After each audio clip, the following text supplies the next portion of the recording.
So the Constitution allows members of Parliament to be ministers. So someone would argue, if they're allowed to be ministers, what would be the problem if they serve on boards of some of these agencies?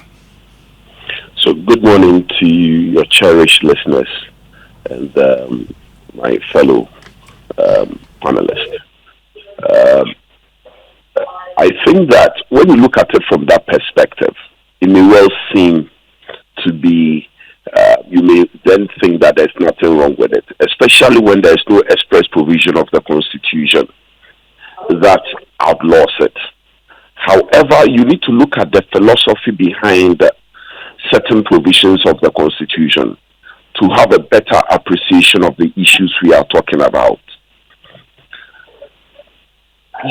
You see, it's very difficult that a member of Parliament is a member of a board or the chairperson of a board. The effect is different, right? It may well seem that it's similar, especially because, and even less, the impact or the negative effect is less as compared to a minister, because being a board member is a non-executive position.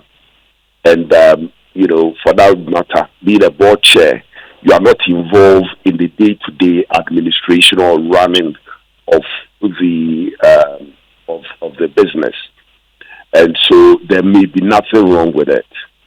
More so, when you look at most of the state-owned agencies, the law governing them, it empowers the president to appoint without a restriction as to where he may appoint from, apart from the ex-officio positions, which are expressly provided from. So you might think that there's nothing wrong.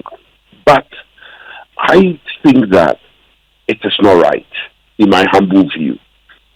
Because if you are a member of Parliament, then you come down to chair a state-owned agency. When issues pertaining to that agency comes to Parliament, which plays an oversight over these agencies, in terms of answering to it, there will be a problem. Because you need to be candid. You need to be very candid in your disclosures. And when you are there, there might be some constraints.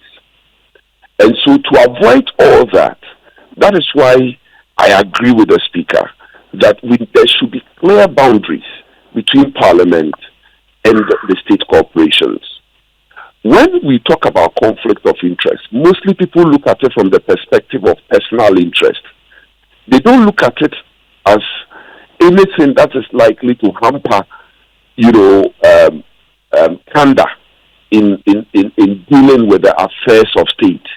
Anything that puts you in a manner which would not make you perform your duty in honesty, in diligence, right, might raise issues of conflict of interest, in my humble view.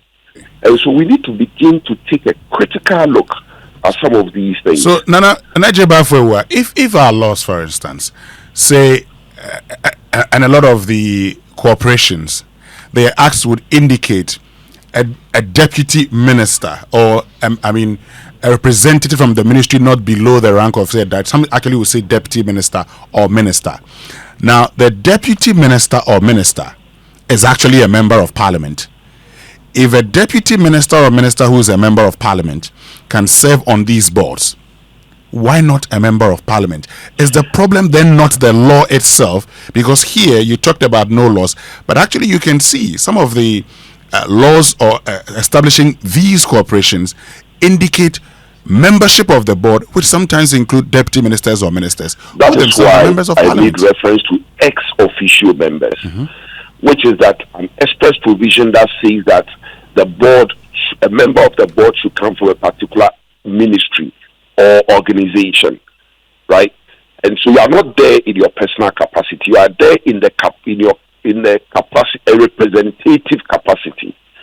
You understand? Now, it's fundamentally wrong. It's fundamentally wrong, and we need to look at it. Until the law is revised, it may seem right.